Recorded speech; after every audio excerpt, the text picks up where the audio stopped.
Vamos lá.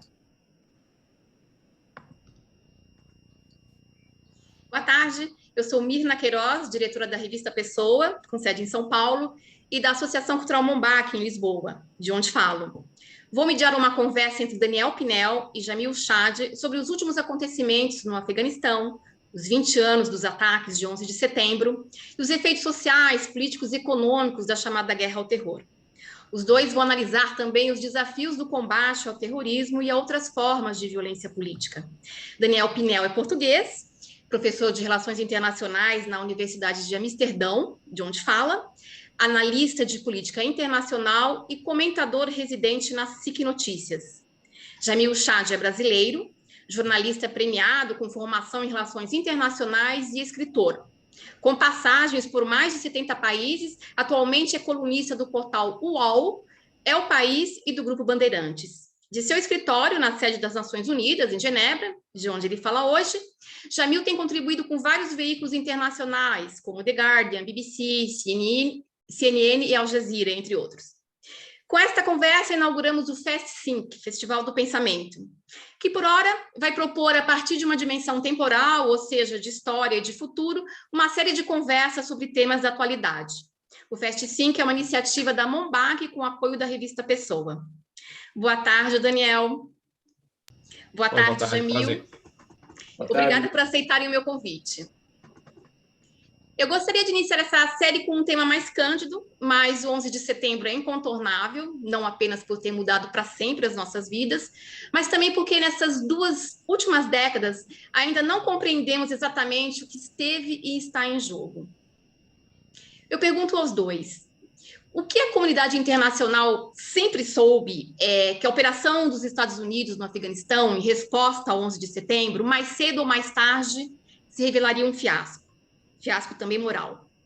20 anos depois, o Talibã retoma o poder no Afeganistão. Pediria que fizessem uma radiografia da situação no momento e que explicassem, afinal, o que levou a esse desfecho. Poderia ter sido diferente? Quais foram os principais erros dos decisores políticos? Daniel. Olá, boa tarde, obrigado pelo convite. Eu queria prefaciar só por dizer o seguinte: é sempre muito difícil falar com certezas sobre o Afeganistão, e quando eu falar de dados, números, percentagens, coisas tão simples como qual é o tamanho da população afegã, não há nenhum censo feito desde 1971, é tudo estimativas, umas melhores, outras piores, é sempre muito difícil obter dados, a fiabilidade dos dados é pequena. Portanto, no geral, a ordem de grandeza está correta, quando eu falar de 40% de pastuns, por exemplo, mas na verdade é difícil. A segunda coisa é que, historicamente, nós ainda estamos a aprender muito. Nós ainda não temos fontes suficientes, por exemplo, do governo talibã. Eu estive num painel, numa conferência há uns anos atrás, com talvez os 5, 10 maiores especialistas sobre o Afeganistão no mundo. E era a pergunta sobre a administração pública talibã. E metade deles não conseguia dizer nada e outra metade conseguia dizer muito pouco. Nós não temos fontes escritas, nem entrevistámos ainda talibãs suficientes, membros suficientes do movimento talibã, para ter a certeza do que é que aconteceu. Como é que se processavam coisas normais como o pagamento de salários, ou a gestão da rede energética, ou... Por isso simplesmente não sabemos, não temos dados sobre isso, e portanto é preciso fazer esta caução. Dito isso, e muito rapidamente, eu acho que se podia ter diferente, podia ter sido muitíssimo diferente por uma variedade de razões. A primeira é porque os talibã os talibãs são um movimento são mais fracionado e menos unitário do que nós possamos pensar. Sempre o foram, portanto eles são uma coligação de movimentos e de personalidades que têm uma liderança formal, mas que já tiveram várias cisões no interior do grupo, e desde o início havia uma facção, eu vou ter que dizer isto com muitas aspas, air quotes, porque mais moderado, mas ainda assim moderado dentro de um islamismo radical muito conservador, mas havia uma facção mais moderada que queria negociar com os Estados Unidos. Ou seja, que não sabia o que é que Bin Laden tinha feito, achou que era um risco muito grande fazer isso. Havia alguns comandantes talibã que tinham dito a Bin Laden para não fazer esse ataque porque iria pôr o Emirato Islâmico do Afeganistão em risco, e portanto enviaram uma carta aos Estados Unidos e depois tiveram uma série de reuniões informais através de um emissário afegão que tentou fazer uma série de contactos. E tudo isso falhou. Depois eles tentaram, através da sua única embaixada verdadeiramente funcional, que era a do Paquistão, entrar em contacto, também não conseguiram. Depois tentaram falar com os britânicos, também não correu bem. Mas basicamente o que eles tentaram foi dizer: nós vamos prender Osama Bin Laden para vos dar Osama Bin Laden, mas não vamos extraditá-lo porque não temos possibilidade de fazer extradição. Não há nenhum acordo de extradição entre os Estados Unidos e eles têm que ser bilaterais do ponto de vista do direito internacional, o que é curioso que eles tivessem pensado no direito internacional.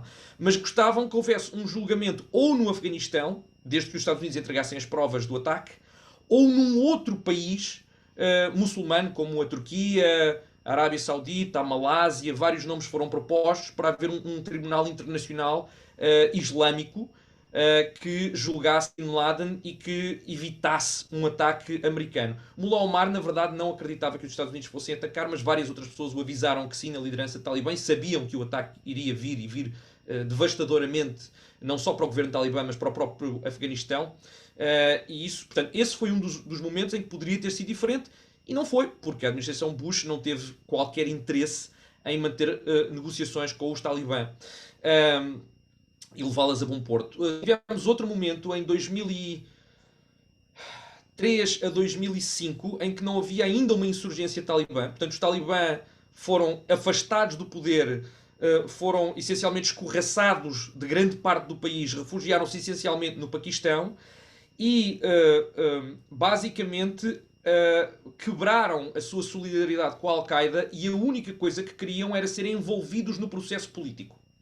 Ou seja, não queriam ser governo, mas queriam fazer parte do governo. Queriam ser incluídos no que foi depois a Conferência de Bonn, ou pelo menos na Loya Jirga, a Assembleia Constitucional que levou ao poder Hamid Karzai, o primeiro governo, o primeiro molde constitucional do Afeganistão, e quiseram, durante muito tempo, disseram isto em 2003, 2006, 2008, diziam: assim que nos derem cargos e que nós pudermos fazer parte do futuro do Afeganistão, a nossa resistência para, só queremos é que não haja ocupação, portanto os americanos têm que se ir embora, e o governo, nós temos que fazer parte do governo. Se estas duas coisas forem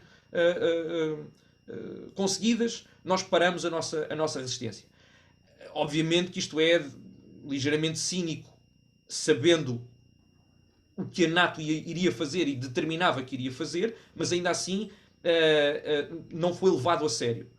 E eu devo dizer que os talibãs se sentiram sempre injustiçados em relação a isso. Se calhar é estranho para as pessoas pensarem isto, mas repare-se, eu termino com isto. O que é que poderia ter sido diferente? É que a comunidade internacional, por expediente, o processo político que pôs em marcha foi claramente mais inclusivo e claramente mais moderado do que o governo talibã nos anos 90. Disto não há qualquer dúvida. Mas foi também muito corrupto e muito pouco transparente e muito pouco participado pelos afegãos, sobretudo a população rural, que é, nós não temos a certeza, mas 60% a 70% da população total do Afeganistão.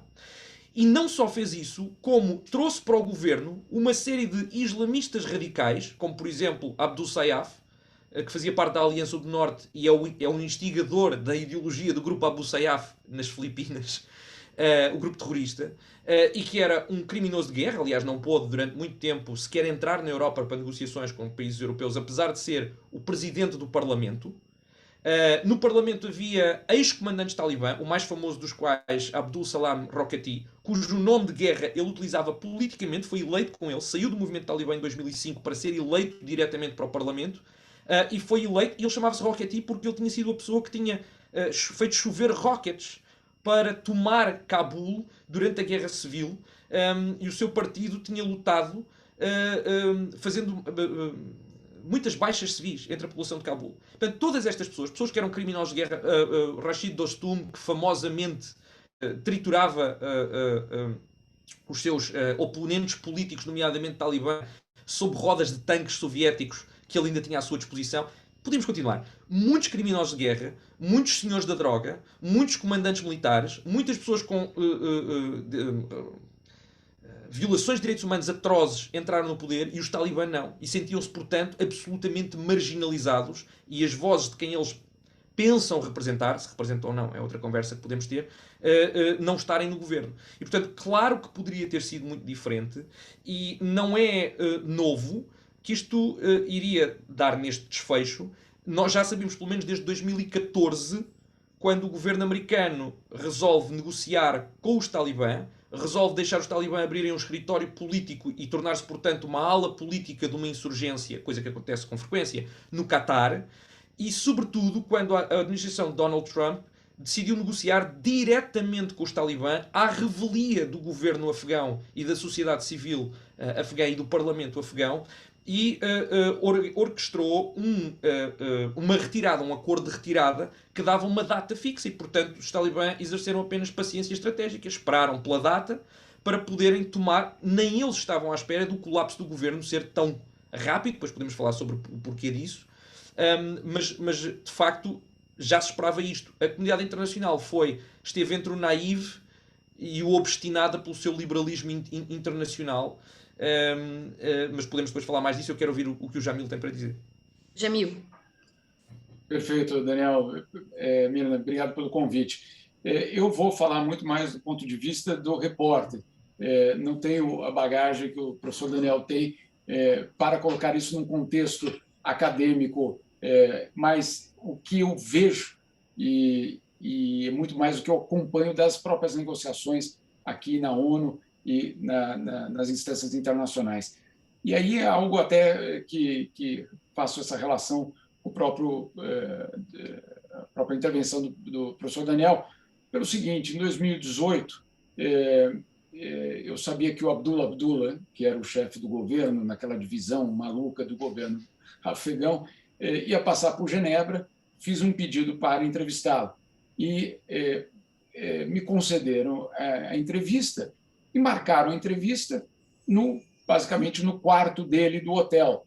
Era o hotel mais luxuoso da Suíça, na suíte presidencial. E você chega para uma entrevista dessa sem saber exatamente o que esperar, apesar de você ter lido tudo sobre Abdullah, saber do seu histórico, etc. Mas você chega e você se depara com uma pessoa com um terno de seda que valeria o preço do meu carro, um luxo absoluto, um banquete na mesa ao lado, para falar da situação de um dos 30 países mais pobres do mundo. Né? Então, não tem como você não sentir que tem algo de errado, que tem algo desintonizado com a realidade daquele país. Né? Eu não digo que um país pobre precisa ter viagem sempre em hotel de meia estrela, não é isso, não é isso. Mas fica a pergunta: exatamente quem ele ou aquela situação estava representando? O que exatamente aquele governo dizia ser? Até tem toda uma, eu não diria uma piada, mas pelo menos uma brincadeira, que dizem que os últimos presidentes do Afeganistão foram prefeitos de Cabul, né? Eles não foram exatamente presidentes do país. Agora, respondendo à pergunta da Mina, o que acontece 20 anos depois daqueles atentados? O que acontece depois de todo aquele momento que muda a história do mundo? Certamente, não tem nenhuma dúvida. Provavelmente o século XXI começa naquele dia 11 de setembro. Há dúvidas agora com a pandemia, se a pandemia que inaugura o século XXI ou não, mas, bom, isso a gente saberá só no futuro. O que é que esses 20 anos fizeram ao Afeganistão? Sim, alguns avanços em direitos humanos, sim, alguns bolsões de proteção a algumas mulheres em alguns locais. Mas olha os números que os levantamentos internos da ONU mostram. E aí eu concordo com o professor Daniel, são números que têm que ser vistos com muita hesitação, mas pelo menos é algum tipo de estimativa. Primeira delas: existem hoje no Afeganistão 18 milhões de pessoas em situação de crise humanitária. 18 milhões de pessoas em crise humanitária.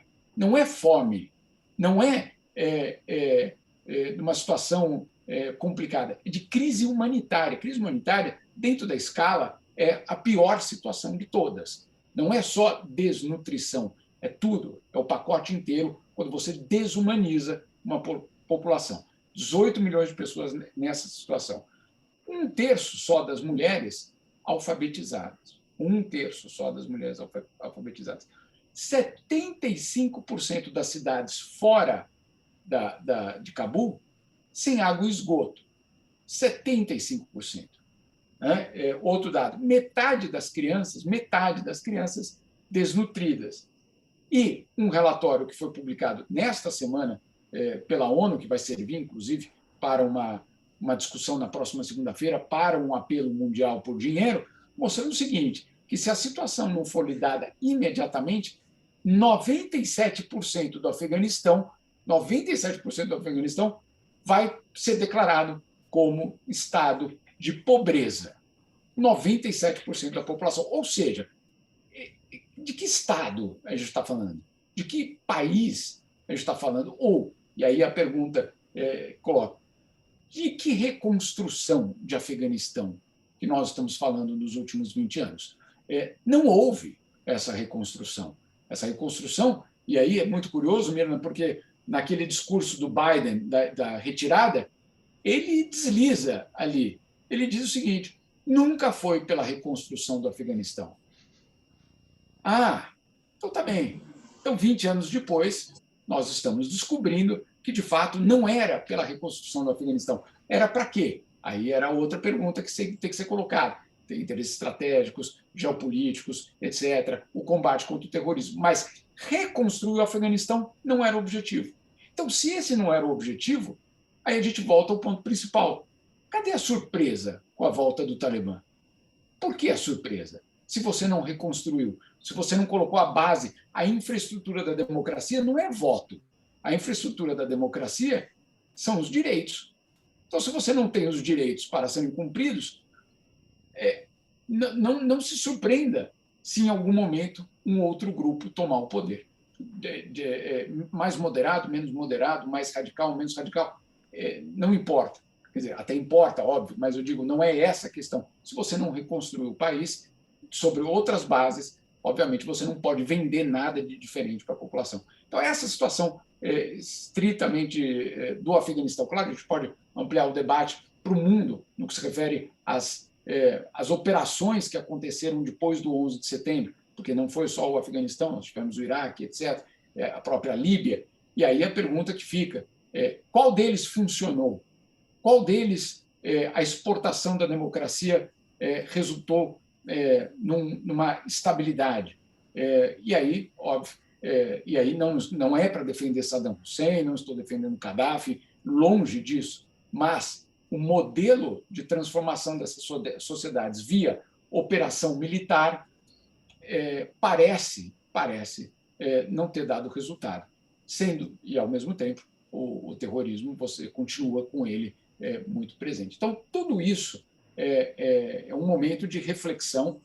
Acho que os 20 anos do atentado eles devem servir de reflexão, vários elementos, o papel do Ocidente no mundo, o papel de militares como agentes de reconstrução nacional, a exportação da democracia, se ela tem alguma base, quando no local o que tem interesse é reconstruir o exército. E aí, com isso, eu vou completar só com um dado, porque eu fiz esse pedido desse dado oficial para a ONU, porque tinha uma informação, nós tínhamos informação de que, ao longo desses últimos 20 anos, em treinamento, e aí é só treinamento, não estamos falando em armas, não estamos falando em operações, etc. Só em treinamento do Exército foram gastos 86 bilhões de dólares. Insisto, só em treinamento.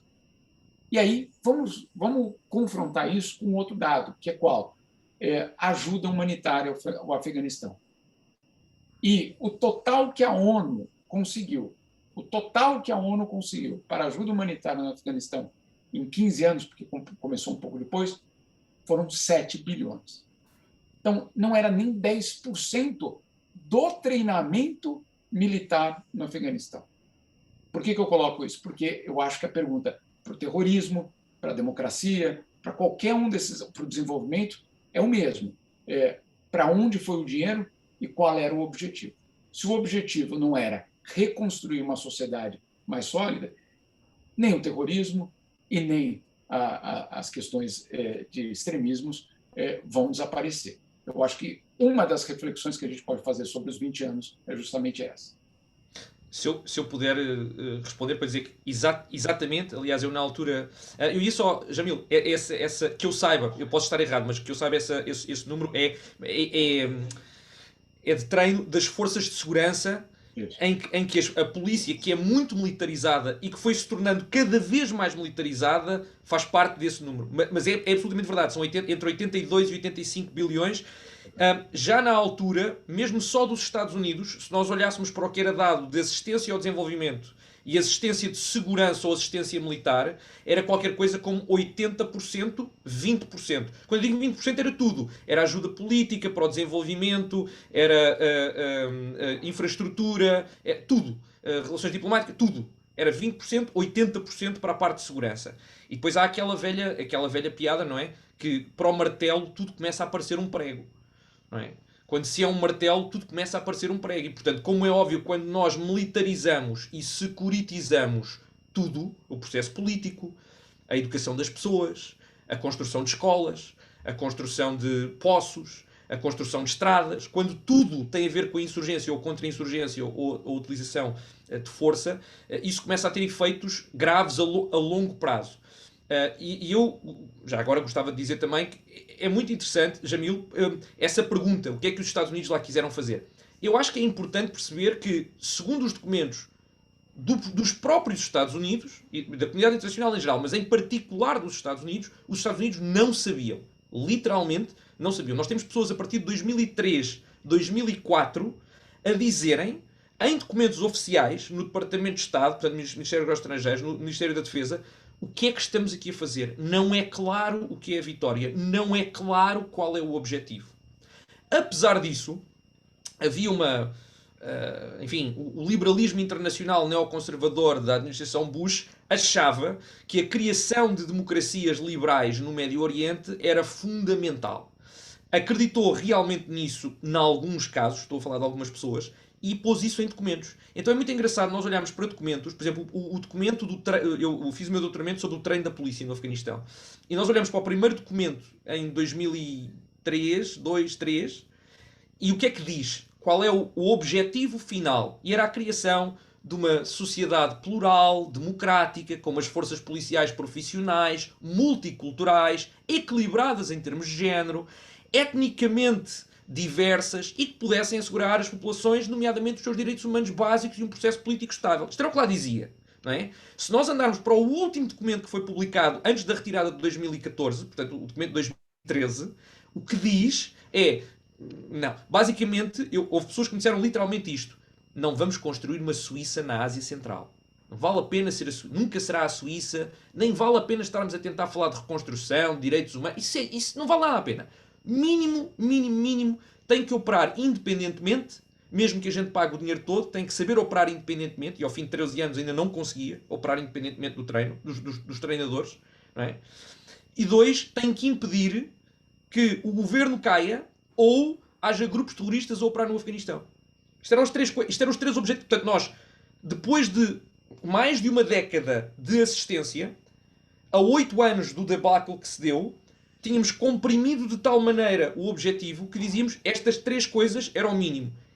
E agora, há um mês atrás, as 3 coisas mínimas falharam à mesma, apesar de termos posto quase todo o dinheiro aí. Ou se calhar, por termos posto o dinheiro quase todo aí, e, como dizia o Jamil, temos posto governos de um nível de corrupção tão astronómico, mas tão astronómico, que o presidente que se foi embora e era o presidente menos corrupto, aspas, Ashraf Ghani, que trabalhou para o Banco Mundial, era um académico respeitado, que vivia nos Estados Unidos, não tinha grande ligação com o seu país, mas foi eleito.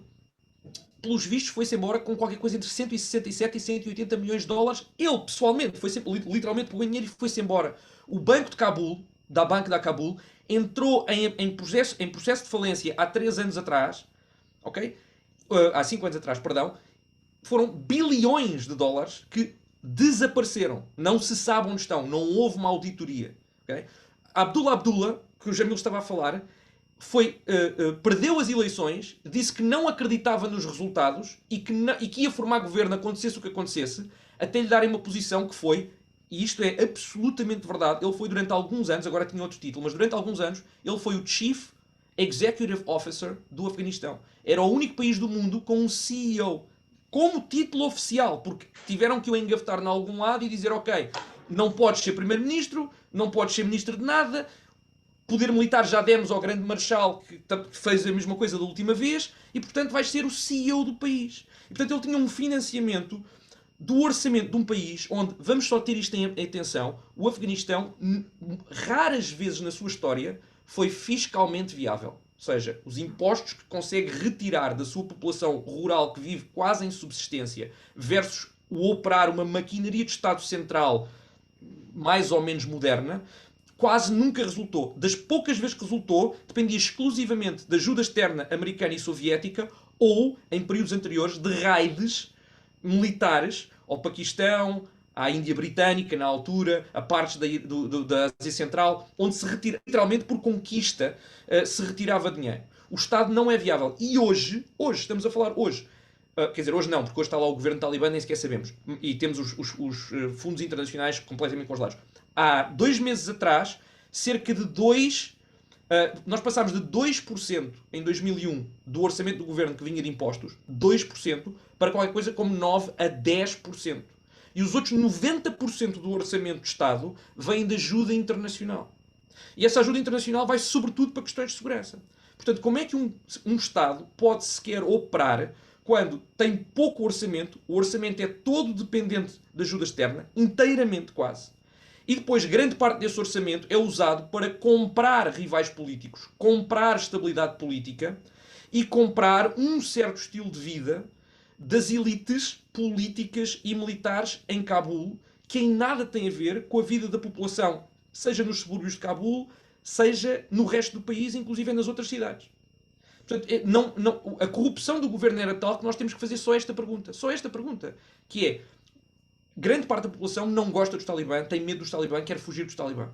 Os talibã tiveram no máximo dos máximos do seu apoio, qualquer coisa como 30% a 38% da população, no máximo dos máximos, de, não vou dizer apoio, mas pelo menos de não fugirem dos talibã. Como é que nós passamos dos talibã terem menos de 10% de apoio em 2005 para eles aumentarem o seu apoio? Isto não é porque as pessoas gostam dos talibã. Isto é porque a presença internacional fez tantos erros e o governo foi tão galacticamente, astronomicamente corrupto e ineficaz que os talibãs são, veja-se bem, a menos má das opções para uma fatia larga da população. Como é que é possível que os talibã sejam a menos má das opções para uma fatia importante da população afegã? Muito bem. Daniel, existe um traço desse ideal de sociedade moderna no Afeganistão, né? Eu vou pedir para vocês recuarem um pouco na história, ao período monárquico. Primeiro com o rei Amanullah Khan, na década de 1920, e depois nas décadas de 40, 70, quando Zahid Shah reinou, o Afeganistão viveu um período de alguma normalidade, apesar da oposição de grupos tradicionais, nomeadamente no campo. Cabul era moderna, atração turística hippie, meninas e mulheres estudavam e circulavam livremente. Depois vieram golpes, invasão russa, guerra civil. Como se explica esse processo de radicalização? Olha, Mirna, é importante nós dizermos logo à partida que a imagem que nós temos que acabaste de pintar, que é absolutamente historicamente correta e verdade, é uma imagem de Cabul, talvez Kandahar e Herat. Exato. E em menos uma cidadezinha fora de Cabul chamada Parwan e depois Mazar-i-Sharif. Talvez. O que representaria qualquer coisa como, não temos a certeza, mais uma vez, mas 15 a 20% da população. Esse é o Afeganistão moderno. E essa modernização passa por duas coisas complicadas num país sem um Estado muito funcional. Esse Estado só era funcional, na altura, mais uma vez, por ajuda estrangeira. Certo? A tentar ter uma economia modernizada, inspirado até nos anos 20 no modelo dos jovens turcos, que depois deu a Revolução Turca, o Kemalismo, etc, etc. Nos anos 70, o rei tentou manter o sentimento nacional e unir o povo e fazer pequenas reformas graduais até o seu cunhado, Daoud Khan, fazer um golpe de Estado, terminar a monarquia, iniciar a república e ser ligeiramente mais contundente nas suas reformas. Agora, o que temos que ver é que essa tentativa de centralizar poder e fazer uma modernização de cima para baixo, por não ser bem vista, nem bem percebida, nem bem recebida pelas elites terratenentes no Afeganistão rural, pelos notáveis que ficavam assim cortados do poder, pelos notáveis que assim tinham que, por exemplo, passar a explicar às pessoas das suas aldeias, das suas tribos, das suas relações pessoais, que tinham que passar a mandar filhos para o exército, pagar impostos, coisa que nunca tinham feito, a troco do quê? A troco da construção de um Estado que ainda não se via.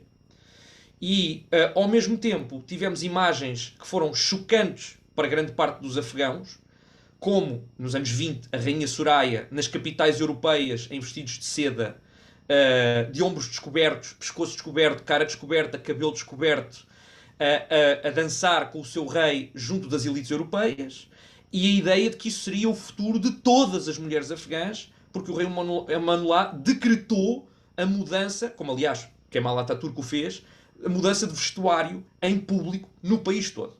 E começou a fazer uma série de incentivos para que o formato tradicional social se recompusesse no sentido de uma sociedade modernizada de estilo ocidental. Isso teve, desde logo, consequências terríveis. A mesma coisa foi feita, noutros moldes, pelo partido de orientação socialista, o PDPA, o Partido Popular Democrático Afegão, que se separou imediatamente em duas fações, com lutas internecinas horríveis, com desaparecimento de oponentes políticos, etc. E, portanto, nos anos 70, o que nós vemos é esse partido querer criar uma espécie de uma república soviética, ou satélite da União Soviética, com esquemas de modernização enormes. Portanto, reforma agrária imediata.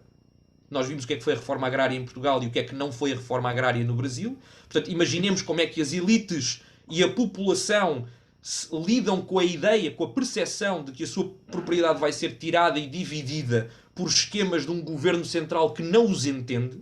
Não é? E temos, ao mesmo tempo, a entrada, o pedido de ajuda e a entrada de tropas estrangeiras. E, portanto, imediatamente, a ideia é não vamos aceitar isto, porque isto não é o nosso país.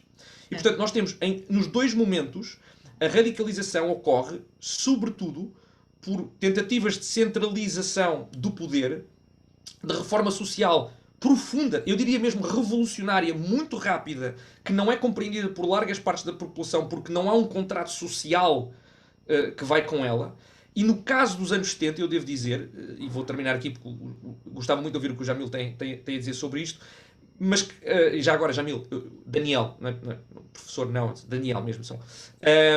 Mas é muito interessante que grande parte da radicalização que nós vimos, uma parte é de percepção. Portanto, os islamistas que se radicalizaram, muitos dos quais voltaram ao governo, Ahmed Shah Massoud, um herói nacional da resistência contra os talibã, era um islamista, estudou na Universidade de Cabul e insurgiu-se contra o Partido Socialista do PDPA e fez parte da resistência desde os anos 70.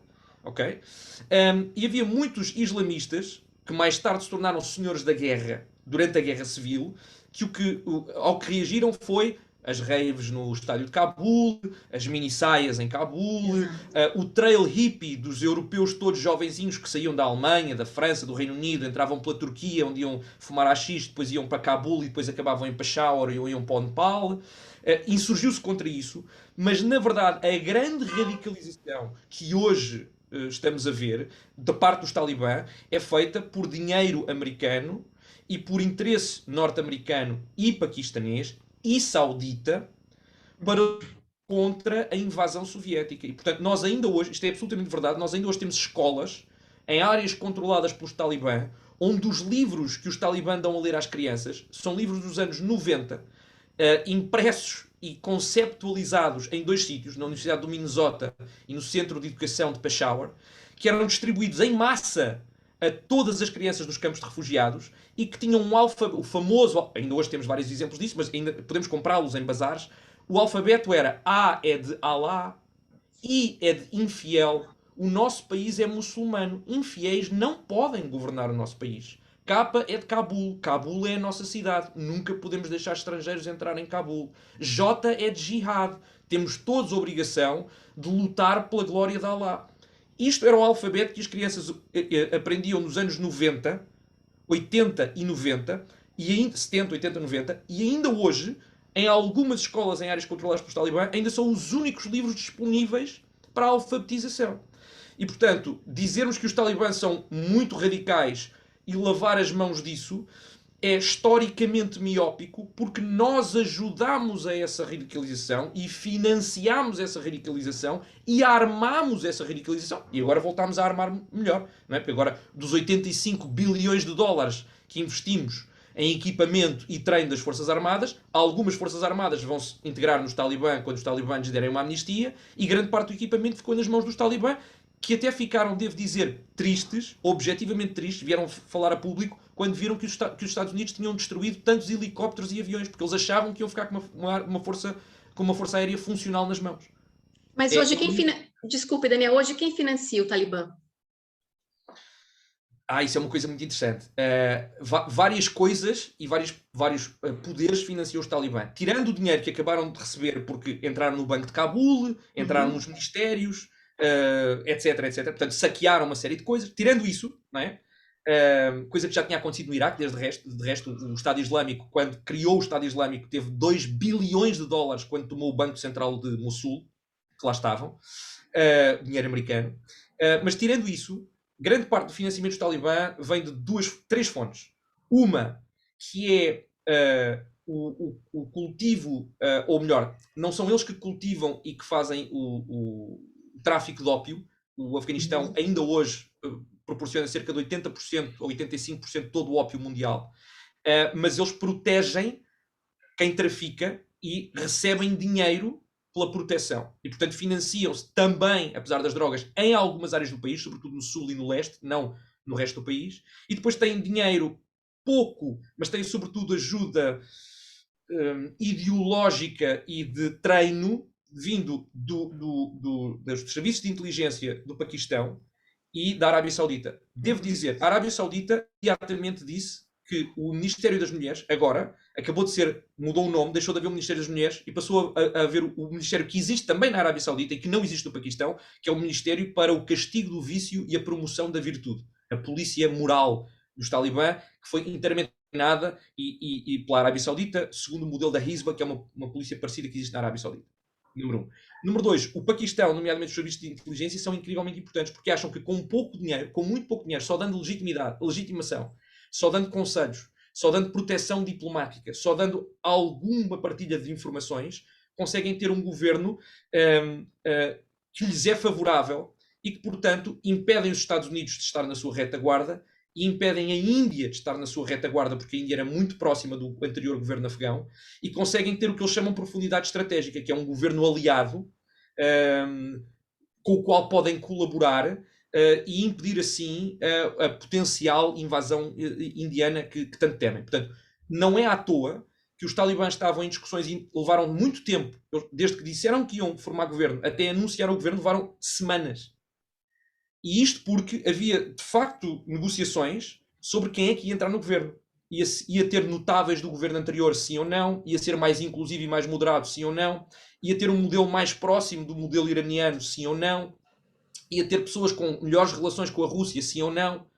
E, na verdade, quem está neste momento é a velha guarda toda talibã, e o anúncio aconteceu 24 horas depois do chefe da inteligência das informações paquistanesas, o general do ISI, foi a Cabul, deu o seu beneplácito, parou toda a moderação e voltou a velha guarda talibã a estar no poder. E, portanto, são financiados e apoiados essencialmente pela Arábia Saudita e pelo Paquistão, e neste momento entraram em negociações com a Rússia e com a China, em que é mais ou menos isto. Nós não deixamos o nosso islamismo contaminar ou tornar pior a situação das repúblicas da Ásia Central, por um lado, do Turquestão chinês em Xinjiang e dos uigures por outro, e vocês, em retorno, já que a comunidade internacional nos abandona, vocês financiam todo o investimento estrangeiro que nós necessitamos. Portanto, neste momento, é isso. E depois, ajuda técnica, sobretudo do Qatar, do Dubai, dos Emirados Árabes e da Turquia. Mas essencialmente é disto que vivem os talibãs neste momento. Eu acho que tem um ponto, só um complemento que é fundamental aí na fala do Daniel, que é justamente essa nova etapa. Essa nova etapa terá uma participação concreta da China. Essa é uma diferença uma importante. questão absolutamente claríssima, pelo menos aqui na ONU, porque nós já vemos aqui nos debates a China saindo ao resgate do novo governo afegão, já deixando muito claro que eles têm um parceiro.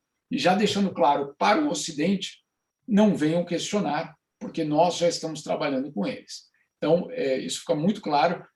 Para a China, como o Daniel disse, é uma troca, de uma certa forma, inteligente, porque eu financio o teu país, ponte, rua, estrada, infraestrutura, etc., coisa que o chinês faz em 2 semanas, né? Na verdade, ele vai lá e faz o negócio acontecer.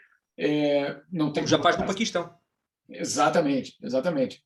E, em retorno, tem, pelo menos, teoricamente, o compromisso do Talibã de que não vai apoiar os islamistas internos na China, né? Que é uma grande preocupação dos chineses. Então, esse é um pacto. Vamos ver se esse pacto, de fato, se estabelece, se ele é real, se não vai haver algum tipo de cenário à la Estados Unidos contra a União Soviética, ou seja, os próprios americanos instigando o Talibã a romper um impacto com a China para criar a dificuldade lá. Enfim, são cenários que são colocados. Dito isso, tinha só mais um ponto que eu queria falar, que é justamente traduzir isso tudo para as negociações fora do Catar, no caso, nas Nações Unidas, em que já fica muito claro, e isso ficou claro, por exemplo, na semana passada no Conselho de Direitos Humanos, houve uma sessão especial sobre o Afeganistão, e nessa sessão especial sobre o Afeganistão, Arábia Saudita, Paquistão, China e Rússia, justamente os países que o Daniel citou, impediram que a declaração final tivesse 2 coisas: condenar o Talibã. O Talibã não foi condenado por nada, né? O documento final do Conselho de Direitos Humanos não condena o Talibã. Ponto número 1. Ponto número 2, não vai haver a criação de uma comissão de inquérito para investigar o Talibã. Ponto final. Ou seja, o que é a comissão de inquérito? É o que existe sobre o Burundi, sobre a Síria, sobre a Líbia, sobre a Ucrânia, sobre a Venezuela, etc. Essa comissão de inquérito que é o mecanismo formal que a ONU estabelece para avaliar se houve crime de guerra ou não houve crime de guerra. Ponto final, é isso. No caso do Talibã, apesar de tudo que a gente já sabe, e apesar de tudo que a própria ONU já sabe, ela não recebeu o mandato para investigar o Talibã. Por quê? Porque ele conta hoje com novos apoios. Esses apoios são fundamentais e já são reais no teatro diplomático. Não é uma promessa mais, é já uma realidade dessas novas alianças ali na Ásia Central. A Arábia Saudita tem um peso assim, muito importante, pelo que vocês acabaram de dizer, mas na monarquia, né, liderada pelo Mohammed bin Salman, fica claro um ensaio de modernidade também por uma questão de sobrevivência, né? Alguns efetivos, outros, como a gente costuma dizer no Brasil, para inglês ver. Você acha que existe uma possibilidade de Arábia Saudita influenciar o Talibã nesse sentido de reduzir o grau de radicalismo? Ou isso é muito ilusório? Sinceramente, eu não sei qual é o incentivo da Arábia Saudita para fazer isso. Não tem nenhum incentivo. Tem 0 incentivos para fazer isso. Aliás, a modernização saudita enfim, quer dizer, é melhor do que a Arábia Saudita dos anos 80. Certo. Ok, mas é muito cosmética. É muitíssimo cosmética. E vem a preço de, por exemplo, modernização em relação, por exemplo, ao papel das mulheres, mas não em relação aos oponentes políticos. Continuam a ser presos, desaparecidos, mortos, decapitados, açoitados em público, com toda a sua propriedade confiscada pelo Estado, etc. E tal. Portanto, eu não estou a ver que a Arábia Saudita, porque não percebo, por exemplo, a Turquia e o Qatar, ambos têm muito mais essa ideia, que é: temos que trabalhar com os talibã, porque a única forma de termos uns talibã ligeiramente mais moderados e de darmos alguma capacidade técnica, por exemplo, o aeroporto de Cabul só funciona por assistência técnica qatari e turca, porque senão os talibãs não têm efetivamente quadros, não têm quadros para gerir controle aéreo. Não sabem. Não sabem gerir rede energética. Não, literalmente não têm ninguém que fosse educado para isso. Têm zero, não têm pessoal técnico. Daí que estejam a dizer a toda a gente, não vão embora. Por favor, fiquem. Vamos todos trabalhar para o futuro do Afeganistão. O que eles estão a dizer é que a pouca geração, mas significativa, sobretudo em Cabul, que se educou, e muitos voltaram do Ocidente, e que têm capacidade técnica, não é? Desde que não sejam assintosamente críticos dos talibã, haverá uma tentativa de os incorporar, porque essa nova geração é absolutamente necessária. Porque os talibã não sabem gerir um Estado. Como, aliás, se provou nos anos 90. Não é? Não sabem. Muito menos um Estado da complexidade, apesar de tudo, do Estado afegão hoje, quando comparado dos anos 90. Nos anos 90 não havia... Quer dizer, o Afeganistão é um dos países mais pobres do mundo. Mas em 1990, o Afeganistão era uma cratera de guerra. Não tinha nada. Tinha nada. Não tinha infraestrutura, não tinha estradas, não tinha parte energética, não tinha nada. E, portanto, hoje tem um pouco mais, muito pouco, mas tem um pouco mais e tem uma maior complexidade. Portanto, eu não vejo como é que a Arábia Saudita vai fazer isso ou qual seja o interesse, mas talvez o Jamil tenha uma perspectiva diferente sobre isso. Jamil. Não, eu só concordo com o Daniel na questão dessa flexibilidade da Arábia Saudita em relação às mulheres ser absolutamente cosmética. Não tem. Aí eu conto uma anedota na Olimpíada no Rio de Janeiro, em 2016. Parece que foi no século passado, 2016.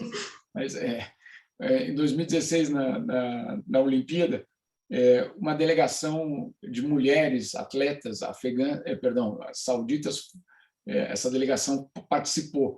E tinha uma princesa saudita que era responsável por promover a ideia de que mulheres poderiam promover esportes, não pela promoção de esportes, mas pela questão de saúde. Estava começando a custar caro a obesidade das mulheres para o serviço de saúde saudita. Então, eles descobriram que, puxa, de repente, se mulher também fizesse esporte, uma parte do sistema de saúde poderia reduzir o seu custo.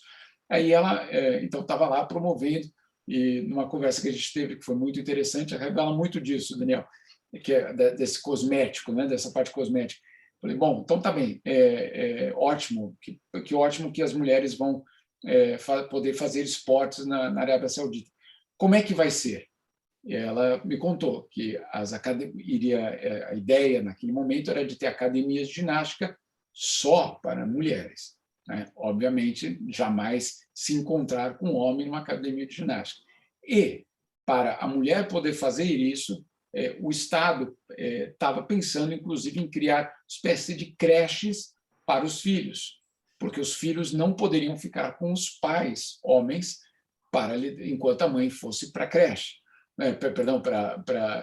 E ela vai contando a história e você vai entendendo que, na verdade, outro detalhe, naquele momento ainda não podia ser feito, e mesmo que pudesse ser feito, algumas famílias eram contra, que as mulheres fossem dirigindo até a academia. Então, que haveria uma espécie de ônibus para levar quem quisesse para a academia, as mulheres para a academia. Aí você vai somando tudo isso, você vê que, obviamente, a mulher fazer o esporte era só a parte cosmética para vender para o exterior, que a realidade era muito distante de tudo. Aí, obviamente, quando eu perguntei se elas iam poder fazer surf, aí acabou a entrevista, né? Porque, óbvio, não tinha nem o que comentar. Mas por que eu estou dizendo isso? Porque você tem uma situação em que uma parte dessa narrativa é para vender uma ideia de flexibilidade quando ela ou ela é mínima ou ela simplesmente não existe. Né? Então, aliás, os talibã. As promessas dos talibã são: nós vamos. Não, as mulheres podem trabalhar dentro dos limites da Sharia. Portanto, têm que estar cobertas e não podem trabalhar com colegas que não sejam da família, homens que não sejam da família. Portanto, fazem o quê?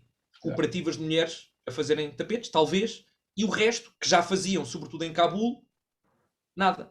não é? Portanto, obviamente que vamos deixar que as minorias participem dentro da Sharia. Logo, os azaras todos que são minoria étnica não podem. E por aí adiante, portanto, é tudo cosmético. Vamos ser muito moderados dentro de um quadro que é totalmente, radicalmente conservador. Portanto, é aquela moderação que vende, não é? Mas que está a ser necessária para ter legitimidade interna e internacional. Essa questão da legitimidade, essa questão da legitimidade é absolutamente fundamental. É essa a disputa, ou vamos dizer assim, o esforço diplomático que eu vejo hoje acontecendo. Quem é o Afeganistão que está na ONU? Quem é o Afeganistão que vai à Assembleia Geral da ONU daqui a 2 semanas? Quem é o Afeganistão que está na FIFA? Quem é o Afeganistão que está no Comitê Olímpico Internacional? Tudo isso está sendo colocado em questão neste momento. E são as negociações que acontecem neste momento, justamente numa situação ainda. E aí a busca da legitimação passa por discurso, por atender como vem acontecendo de uma forma muito inteligente, se você pensar que o porta-voz do Talibã fala com todo mundo, com a imprensa internacional inteira, ele passou a falar, né, por WhatsApp, inclusive. Para quê? Para mostrar, olha, eu até uso o WhatsApp e eu até atendo a imprensa internacional. Né? Eu queria entender, o Daniel falou na Sharia, a Sharia tem o quê? 250 anos? Como é que os afegãos se relacionam, né? Como é que é esse confronto entre Sharia e Alcorão? Porque no Alcorão as mulheres e homens teriam direitos iguais. Como é que isso é colocado, essa questão é colocada, Daniel, no Afeganistão? Bem, nós temos que perceber que há, mais uma vez, esta é a resposta clássica do cientista social, não é? É complicado. Mas é verdade. Mas é muito complicado por uma razão, porque quando nós dizemos o Islão é uma fé como a cristandade é uma fé. Mas quando a gente diz assim, na cristandade, o que é que se pensa sobre os direitos das mulheres? Tanta coisa. Tanta coisa. Desde os menonitas na Pensilvânia, não é? Até os ortodoxos, ultra-ortodoxos na Rússia, até a democracia cristã. A Damares Alves no Brasil. A Damares. Tudo cristandade. Portanto, é tudo cristandade. Portanto, como é que entendem os direitos das mulheres? De muitas maneiras. E no Afeganistão, é importante dizer isto, as variedades mais importantes de Islão são aquilo que nós chamaríamos isto pode parecer como caricatural ou crítico, ou uma crítica, mas não é um termo de arte. Islão de aldeia. Ou seja, um Islão muito rural, um Islão essencialmente uma população analfabeta, no geral. Que não passa pela pureza ideológica do Islão das monarquias do Golfo. Uma parte das pessoas não lê o Corão, ou sabe o de cor, ou um professor lhes disse. Pode não rezar, pode não ser particularmente ortodoxo na forma como nós pensaríamos o Islão, mas acha-se profundamente, em tudo, profundamente muçulmano. Os melhores muçulmanos, aliás. Os melhores muçulmanos. Número 1. Número 2. Há um confronto de vários tipos de Islão. Os talibãs fazem parte de uma escola, ou de uma escola doutrinal dentro do Islão sunita, chamado Deoband. São Deobandis. E são particularmente conservadores em relação a uma série de coisas. Nomeadamente, são contra a veneração dos santos, a veneração de milagres, o culto dos mortos, o culto dos homens santos e homens notáveis. Portanto, tudo isso é visto como herege. Sendo que grande parte do Afeganistão é um centro de um outro tipo de Islão, chamado o Islão Sufi, o Islão místico. Que é o sufismo, é uma das 3 principais correntes dentro do Islão. E o sufismo tem o seu centro na Ásia Central até à Turquia. É o centro do sufismo. A Ásia do Sul, a Ásia Central, a Turquia é o centro do sufismo mundial. Portanto, o Afeganistão sempre teve isso. Havia talibãs sufis, clandestinamente. Porque se os seus comandantes soubessem, provavelmente matavam-nos, por serem hereges. Não é?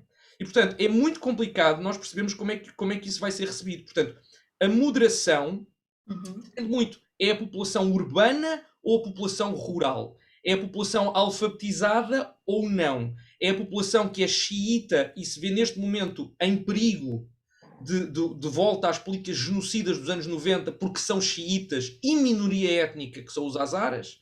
Ou é o resto da população sunita? E, portanto, quando nós dizemos como é que as pessoas vão encarar o Islão? Isso depois depende muito de uma configuração de uma série de coisas. Aquilo que eu diria é que o Islão dos Talibã é também inextricavelmente ligado ao nacionalismo de um grupo étnico que são os Pashtun, que querem dominar a política afegã há 300 anos, certo? E, portanto, para eles é mais importante essa parte. E, portanto, nós temos até outros grupos islamistas, como o ISIS, que atacam os talibãs dizendo, não, vocês não são radicais, vocês são moderados demais. Vocês fazem parte de uma escola do Islão que não tem nada a ver. Vocês querem estabelecer um emirato nacional em vez de um califado transnacional. Vocês são demasiado ecléticos e sincréticos no vosso Islão. Portanto, não. Portanto, quando tu perguntas como é que a população vai lidar com isso, a população que a gente vê mais, porque vamos mais a Cabul e falamos mais, vai lidar mal com a restrição de direitos humanos, nomeadamente para as mulheres, e pode ser bastante grave. Já foi no passado. Mas temos, por exemplo, uma série... Os talibãs, quando chegaram ao poder nos anos 90, foram aclamados pela população em muitas partes, sobretudo nas partes rurais, sobretudo pelas mulheres, porque acabaram com a indignidade que era as mulheres não poderem andar nas estradas sem haver comandantes da guerra civil que as extorquissem, tentassem violar, que raptassem os seus filhos. O primeiro ato heroico do Mullah Omar foi resgatar um rapaz que tinha sido raptado por um comandante e era o seu dancing boy, que era explorado sexualmente. E, portanto, libertaram e foram fazer isso em todas as casas da cidade de Kandahar a seguir. E, portanto, obviamente, granjearam a estima porque eram pró-família, porque eram pró-decência, porque eram pró-população rural. Ora, isto pode ter, numa determinada população, algum tipo de apoio. Numa cidade como Cabul, com 4, 5 milhões de pessoas, altamente cosmopolita, com uma sociedade civil cada vez mais crítica e cada vez mais vibrante, muito menos. Certo. Bom, na opinião de vocês, então, como é que a comunidade internacional deve enfrentar esse cenário atual que vocês desenharam, sem, por um lado, ficar refém da agenda midiática do Talibã e, por outro, do contra-terrorismo? E eu queria também entender, acho que me parece muito importante perceber como ajudar a resistência interna, não é? Principalmente a não violenta, que é justamente a resistência que tem mulheres à frente, se não estou enganada, né? As que mais sofrem diretamente a brutalidade do regime talibã. Eu vou dar uma resposta, mas, sinceramente, não levando em consideração a situação complexa do Afeganistão, talvez uma outra avaliação, porque esses 20 anos eles foram muito fundamentais para a gente entender que invasão não é o fim da história, né? Você não acaba com o Talibã com uma invasão, ou você não acaba com Saddam Hussein com derrubar a estátua dele, você não acaba com o Gaddafi colocando ele num buraco de rato na situação que ele foi encontrado. Você acaba com a violação de direitos humanos e da situação dramática com uma outra estratégia que é muito mais longa. Não existem atalhos, não existe atalho nem para a democracia nem para a garantia de direitos, e esse percurso ele é muito mais, eu diria, trabalhoso. Não que a operação militar seja fácil, não é isso, mas nós tivemos a impressão nos últimos 20 anos que a declaração de vitória era suficiente para que houvesse a vitória, né? Então, nós tivemos num porta-aviões o Bush anunciando o fim, nós tivemos vários outros anunciando o fim, no mais recente, na Líbia, também a morte do Gaddafi foi o fim, e nenhum deles foi o fim, nenhum deles foi o fim. Então, eu acho que muito mais do que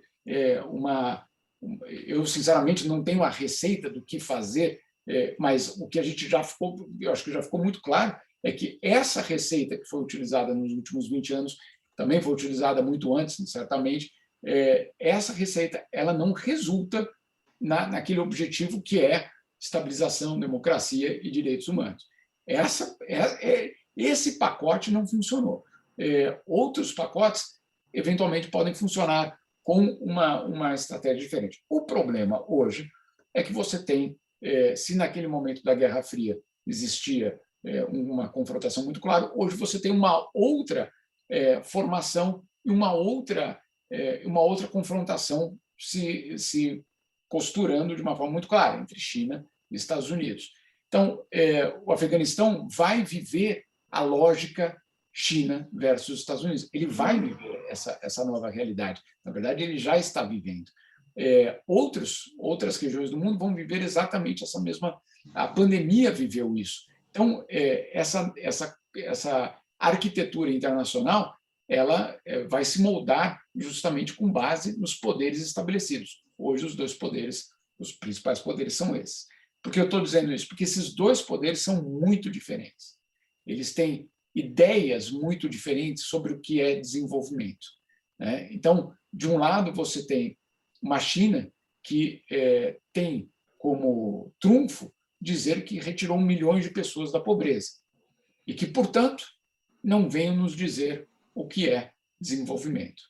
E, de outro, você tem um Ocidente que diz: vocês estão fazendo isso às custas de todas as liberdades individuais. Portanto, não venham dizer que isso é suficiente. Esses dois modelos, eles vão se enfrentar em vários lugares, né? Eu achei muito... eu acho até importante, em termos históricos, a mudança do discurso da China sobre o Afeganistão. Qual foi a mudança? Vocês do Ocidente que criaram isso. Se alguém tem que ser responsabilizado, se tem que haver alguma investigação, é sobre vocês, né? A China não falaria isso há 10 anos. A China não é a mesma China de 10 anos atrás. Então, esse marco dos 20 anos do 11 de setembro é um marco completamente novo na política internacional, que simplesmente não existiu em 2001. Em 2001, ninguém consultaria a China sobre uma invasão ao Iraque, ou bom, pode até consultar, mas não seria levado em consideração. Hoje, é o grande ator, principalmente na Ásia Central. Então, você tem aí um novo cenário para os próximos anos, um cenário de enfraquecimento, eu acho, moral do Ocidente, por conta desses casos, e você tem, obviamente, um choque claríssimo de dois modelos. Eu insisto, eu não estou aqui defendendo a China como repórter, não tem nem como defender a China, porque eu seria o primeiro a ser silenciado. Então, não posso absolutamente falar de que esse modelo ou aquele. Mas, em termos objetivos, pragmáticos, o que nós vamos ver é os chineses dizendo e usando esse fracasso no Afeganistão para eles mesmos se fortalecer.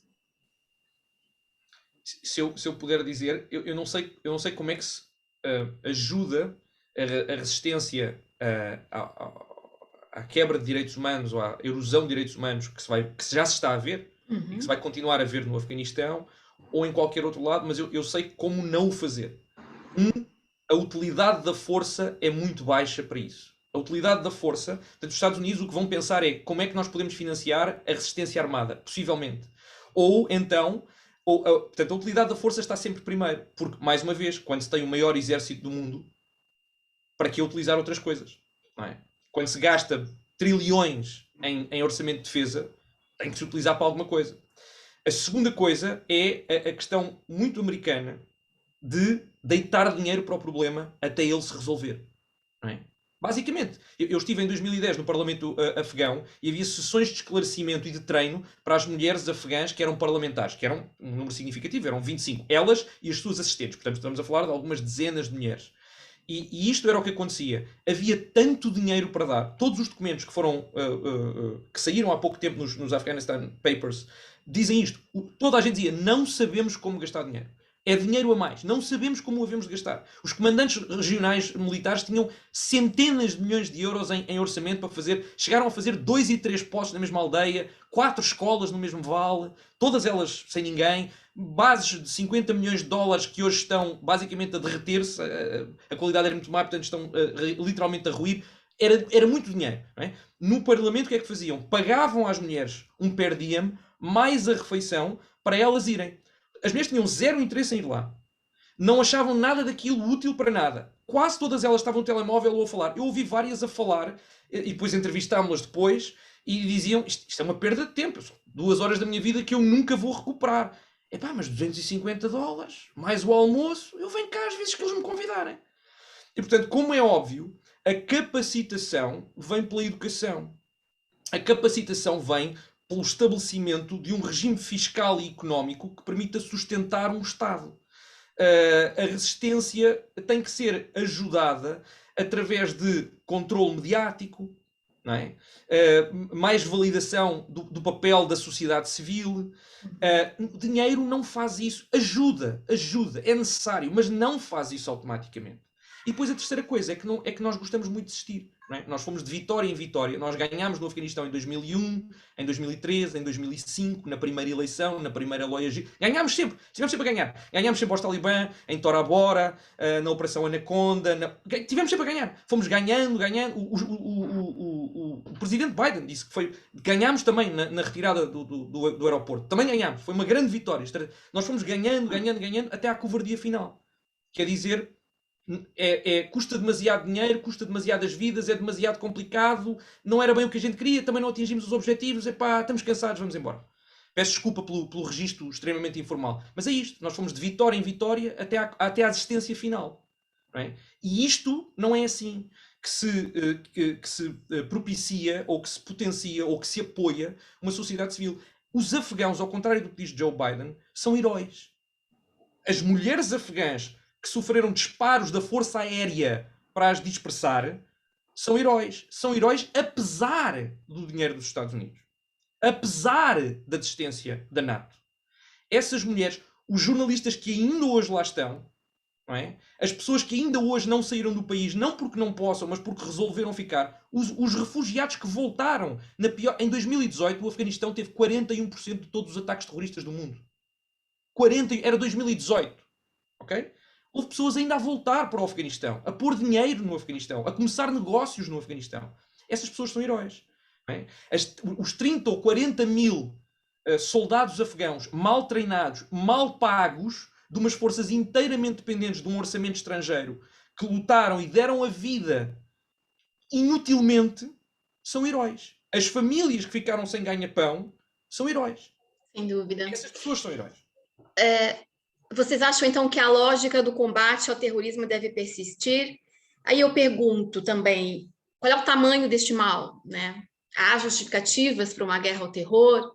Estudos apontam que mortes causadas por extremistas domésticos são muito mais reincidentes do que por terroristas internacionais nos últimos anos. Como vocês veem isso? Daniel, você tem uma tese muito interessante sobre isso.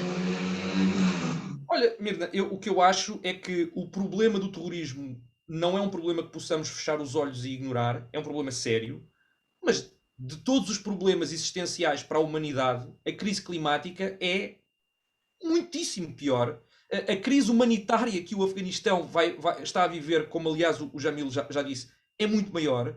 E, portanto, se nós olharmos, por ano, há qualquer coisa como 50 mil mortes por terrorismo, que é terrível. São 50 mil vidas a mais que não deviam ter perecido.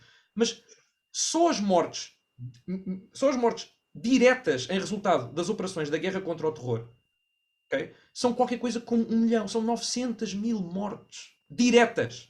Fora as indiretas, porque doença, amputação de membros, falta de comida, falta de água potável, envenenamento por munições de urânio empobrecido. Podíamos continuar. Estamos a falar de milhões de pessoas que morreram para resolver um problema que matava 50 mil pessoas ao ano e não o resolvemos. Ok? Portanto, nós tivemos um custo de trilhões de dólares, nós mudámos o setup das nossas sociedades no sentido de menor privacidade, de menores direitos humanos. Nós violámos direitos humanos e fizemos pactos com regimes absolutamente horríveis. Na Nigéria, na China, na Guiné Equatorial, em Angola, no Médio Oriente todo, na Jordânia, na Arábia Saudita. Nós gorámos as expectativas de pessoas porque ainda não aprendemos que as duas coisas que mais resultam em terrorismo são uma democracia com maus níveis socioeconómicos de desenvolvimento e pouco inclusiva, ou uma não-democracia. Portanto, politicamente é isto. São os regimes que mais geram isto. E 75% ou 80% de todo o terrorismo mundial ocorre em ambientes de conflito e pós-conflito. Portanto, a paz, a democracia inclusiva e o desenvolvimento são as melhores, e a educação são as melhores armas contra o terrorismo. Mas isto leva muito tempo. Isto leva muito tempo. E, portanto, a guerra contra o terror é, a meu ver, um desastre não mitigado. Que continua. Nós acabamos agora para acabar com a guerra para sempre, mas continua. A guerra no terror continua. No Djibouti, no Iémen, na Somália, no Mali, hoje é na Nigéria. Continua. E vai continuar. E vai continuar a fazer estragos. E a perderem-se vidas de pessoas e a custar dinheiros incontáveis. E eu temo que essa seja a lição que as pessoas aprendam. É que, se calhar, só são ouvidas pela violência política. E que ninguém tem muita paciência para lhes trazer o que elas realmente precisam, que é oportunidades. Educação, Concorda, Jamil? paz. Ah, perfeito, é exatamente isso. Eu ia colocar esses dois pontos fundamentais. O que é democracia? É você saber que você tem, ou pelo menos imaginar, que o teu destino está nas tuas mãos, né? E que você pode construir algo, porque alguns direitos vão ser garantidos. Se você não tem nada disso nesse cenário, você abre vias para outras coisas, entre outras coisas, um radicalismo. Então, essa é uma possibilidade. Esse é um ponto da história, eu acho que é fundamental, como o Daniel disse, não tem, é longo, e é o que eu falava no meio da nossa conversa, não tem atalho, não existe, vamos tirar aquele ditador ou aquele presidente e vai estar resolvido. Não existe essa solução. Isso é um ponto. O outro ponto é quando a gente descobre, e isso a história mostra, que terrorismos foram utilizados politicamente por governos legítimos. Então, não é nós versus eles. Essa história do nós, que a gente já ouviu lá no passado, ou você está conosco ou você está contra nós, quando a gente entra e começa a vasculhar e levantar os tapetes, etc., a gente começa a descobrir que não existe essa diferença tão clara. A diferença tão clara existe quando ela tem um interesse, quando tem um inimigo comum, quando tem um objetivo militar. Aí sim você dá a mão com sangue para um outro terrorista. Então, eu acho que é muito raso a gente falar na guerra do terror como se fossem grupos terroristas isolados, radicais e ponto.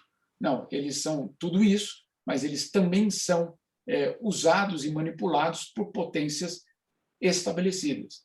E aí que é a pergunta, a quem serve justamente esses grupos? São vários os exemplos, a gente não precisa entrar nesse debate na história, mas por que eu estou dizendo isso? Porque senão você não entende a guerra ao terror se você não entende para que ele serve. Ele serve por um interesse político. Claro que tem, e é absurdo, aqui ninguém está defendendo o terrorismo, hein? Por favor, não vamos nem começar essa história, porque é inaceitável colocar isso como uma aceitação. Eu só estou explicando que vai muito além de um grupo de, entre aspas, malucos. Tem, em muitos casos, estratégia, método e objetivo, né? Não daquele grupo só, mas também de potências de fora. A gente já viu isso no Afeganistão mesmo, né, com os soviéticos, a resistência aos soviéticos, e aí tudo depende de como eles são qualificados. E nós, na imprensa, eu acho que temos que tomar muito cuidado, porque alguns são freedom fighters, né, para usar um termo lá do passado, né, e outros são terroristas. Quais? Quem? Né? Então, não estou relativizando o terrorismo aqui, longe disso, mas só tentando entender que ele serve a interesses políticos e várias guerras por procuração são feitas justamente com esses grupos. Então, é só para complicar a história, Miriam, não é para... Nada é fácil. Não é fácil. Se fosse fácil, não tinham levado tantos anos para definir a palavra terrorismo nos organismos internacionais, porque até isso é complicado. A gente vê hoje, por exemplo, uma lei, de contra-terrorismo no Brasil, antiterrorista no Brasil, que cria uma situação extremamente perigosa para os movimentos sociais, né? Então, enfim, estou colocando isso só para complicar a história aqui, para a gente terminar com ela mais complicada do que quando entramos. isso que você falou é muito importante, porque um dos efeitos também da guerra ao terror, segundo alguns pesquisadores, é que houve um aumento do extremismo de direita no tabuleiro político, alimentado pelo anti-islamismo pós-11 de setembro, não é? O resultado disso são sociedades mais polarizadas. Mas o extremismo político de brancos, supremacistas, não é um problema grave só nos Estados Unidos, né? A gente está vendo isso no Brasil também.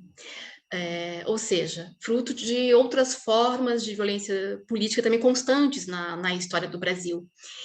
E acho que a gente pode dizer, vocês concordam, que o que organiza tudo isso, no fundo, é uma mentalidade colonialista? Mirna, eu acho que o Jamil precisa de ir, ele está a mandar mensagens no chat. Precisa sair?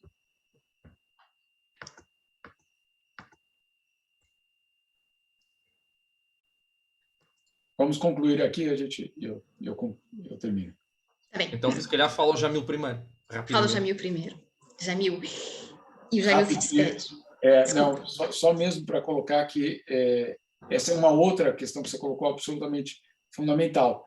Terrorismo é só islâmico? Não. Né? E eu acho que esse é um debate que precisa ser muito mais explícito. Quando você cria uma situação em que o terrorismo, a palavra terrorismo, vem na mentalidade e eu diria, na consciência coletiva, como sendo de um grupo só. Né? Esse é um perigo muito grande, e aí eu digo, mais uma vez, a imprensa tem um papel muito importante nessa construção desse imaginário coletivo, né? De você ligar a palavra terrorismo à imagem de alguém de religião muçulmana. Você tem uma dificuldade muito grande em aceitar que existem outros. O FBI, o ano passado, no relatório, deixou muito claro que o extremismo de extrema-direita, que o terrorismo de extrema-direita nos Estados Unidos era um perigo tão grande quanto o terrorismo muçulmano. Então, agora, isso precisa ser refletido de uma forma muito mais clara, isso precisa ser explicitado, isso precisa ser condenado da mesma forma que condenado o outro terrorismo. E nem sempre a gente vê o mesmo tom de condenação. A gente nem sempre vê as mesmas marchas pelos centros das capitais europeias condenando o mesmo terrorismo que afeta de um lado ou de outro. Então, é um ponto, eu acho que é fundamental que você colocou. Muito e bom. Eu gostaria de agradecer, infelizmente... Eu sei que você não tem tempo, nós finalizamos também, o Daniel também tem compromisso, nós temos realmente assunto para 1 ano de conversa. Para finalizar, eu gostaria de fazer 2 indicações para quem tem interesse nos temas que abordamos aqui. Um é o filme Afeganistão, Terra Ferida, de Marcel Metzel-Ziffen e Maite Carrasco, que é exibido na RTP3, e eu penso que todo mundo tem acesso à plataforma da RTP, e o livro de Simone Duarte, jornalista brasileira, que cobriu os ataques de 11 de setembro de Nova York para a TV Globo. O vento mudou de direção, o 11 de setembro que ninguém viu, editada pela Oficina do Livro. Vocês querem fazer alguma recomendação antes de sair? Eu faria 2 recomendações para quem queira perceber um bocadinho melhor o país difícil que é o Afeganistão. Há um livro do antropólogo Thomas... Há muitos livros sobre o Afeganistão de afegãos e paquistaneses que são muito bons. Poucos deles são tão introdutórios quanto este. É a única razão pela qual eu estou a utilizar um autor branco, americano. Thomas Barfield, um grande antropólogo com muitos anos de trabalho na região, chamado Afghanistan, A Cultural and Political History. É a coisa que melhor explica a base para entendermos tudo isto. E depois um livro de um colega meu, uma pessoa que eu conheço, o Alex Strick van Schoten e Felix Kuhn, que editaram uma coleção, editaram vários documentos importantes dos Talibã, e um deles é uma coleção de poesia dos Talibã, que me parece absolutamente essencial para percebermos a humanidade do outro lado. Por difícil que seja, pela representação que tenhamos, que seja muito diferente disso, é sempre importante perceber as motivações e a humanidade de todos os lados da violência, mesmo quando isso é uma coisa muito difícil de fazer.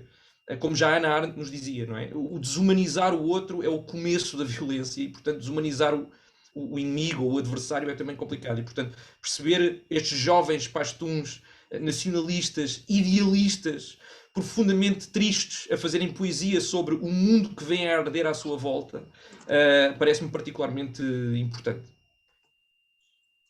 Perfeito. Jamil, você quer indicar ou podemos encerrar? Queria só, na verdade, indicar o livro da nossa colega jornalista lá em Nova York, que de fato eu tive a felicidade de ter lido lá atrás, e é muito interessante porque é uma outra visão. Exatamente. É muito bom. Finalmente, a visão de quem sofre, né, a guerra no seu próprio território. Bom, eu agradeço mais uma vez, eu não poderia estar mais agradecido. A programação do Fast Sync pode ser acompanhada nas páginas da revista Pessoa e da Mombac nas redes sociais. Até a próxima. Obrigada.